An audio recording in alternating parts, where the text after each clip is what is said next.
Hello বন্ধুরা, good morning, welcome back to my channel. সবাই কেমন আছো? ভালো আছো? আমিও কিন্তু খুব ভালো আছি। দেখো, প্রতিদিনের মতো আজও চলে আসলাম ডেইলি ব্লগ ভিডিও নিয়ে তোমাদের সাথে গল্প করতে। তো দেখো, সকালবেলা উঠে কিন্তু আমি কাজবাজ শুরু করে দিয়েছি। আর এখানে দেখো, বরমশাই কিন্তু সকাল সকাল উঠে আমার ব্রাশটা নিয়ে চলে এসেছে। কারণ আমি সকালে উঠে বাইরে বেরিয়ে এসেছি, ব্রাশ আমাকে নিয়ে আসার কথা একদমই খেয়াল হয়নি। তো দেখো, তার জন্য বরমশাই এনে দিল। আর এদিকে বাইরে দেখো, ব্ল্যাঙ্কেটটা আগের কেচেছি, তোমরা তো লাইভে অনেকেই দেখেছো, কিন্তু এটাকে শোকাতে আমার পাক্কা 3 দিন সময় লেগে যাচ্ছে। তো তারপরে দেখো, তড়িঘড়ি করে তো রান্না করে নিতে হবে, কারণ অনেকটা টাইম হয়ে গেছে। তো তার জন্য আমি রান্না চাপিয়ে দিচ্ছি। আর এখানে দেখো, আমি রান্নার সময় চাল নিয়ে এসেছিলাম। আর এখন চালের সাথে প্লাস্টিকের চাল পাইল থাকে। তো তার জন্য দেখো, আমি চালগুলো বেছে বেছে একটা একটা করে সুন্দর করে নিচ্ছিলাম।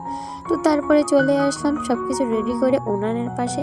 আর উনানের পাশে এসে তোমাদের সাথে লাইভ করছি আর কিন্তু কথা বলছি, দেখতেই পাচ্ছ। এই যে আমি দেখো, যখন আমি রান্নাঘরে থাকি তখন কিন্তু এভাবেই লাইভ করি আর তোমাদের সাথে কথা বলি।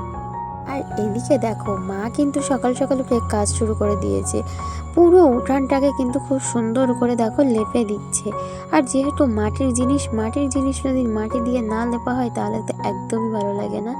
একবার পাকা হয়ে গেলে তখন আর কোনো সমস্যা থাকে না। তো আমাদের তো গ্রাম অঞ্চলে বাড়ি, এই জন্য সকাল সকাল উঠেই কিন্তু কাজ হলো লেপা। আর এদিকে দেখো, বর্মশাই কী করছে, দুটো বক্স নিয়ে চলে এসেছে। আর এই যে দেখো মাছ, এখন বর্মশাই যাবে মাছ মারতে। তো এখানে আমাদের সুন্দরবনের নদীতে যদি বড়শি দিয়ে মাছ খেতে দেওয়া হয় তো মাছ ধরে বড় বড়। তো তারপরে চলে আসা হলো নদীর কাছাকাছি। এই যে দেখো, বর্মশাই এখন যাচ্ছে নদীতে, কারণ বড়শি তো দেখতেই পেয়েছো তোমরা, মাছ গেঁথেও নিয়েছে। এবার এই যে নদীটা দেখছো, এই নদীতেই কিন্তু দেবে। আর ওভাবে কিন্তু মাছ ধরাও যায় এখানে, প্রায় এখানে অনেকেই কিন্তু দেয়। তো দেখো বন্ধুরা, এই নদীটা একটু ছোট হলেও কি হবে, বেশ বড় কিন্তু। দেখে মনে হচ্ছে অনেকটাই ছোট, কিন্তু না, এটা কিন্তু বেশ বড় নদী। এই দেখো, জেটিঘাটটা কিন্তু এই পর্যন্ত, তারপরের থেকে কিন্তু আর ধাপ হয়নি। আর জলের কালারটা দেখেছো? হ্যাঁ বন্ধুরা, চারিদিকে সবুজ সবুজ ঘাস, মানে গাছ তো, এই জন্য জলের কালারটা পুরোটা সবুজ হয়ে আছে। তো দেখো, এবারে বর্মশাই একটা একটা করে কিন্তু মাছ গেঁথে নিচ্ছে। এই যে দেখো, মাছ তো গাঁথা হয়ে গেছে।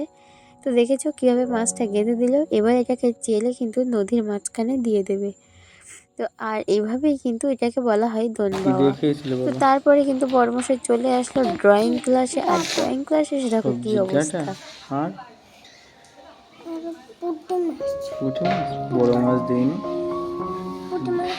বড় মাছ বড় বড় মাছ খাই।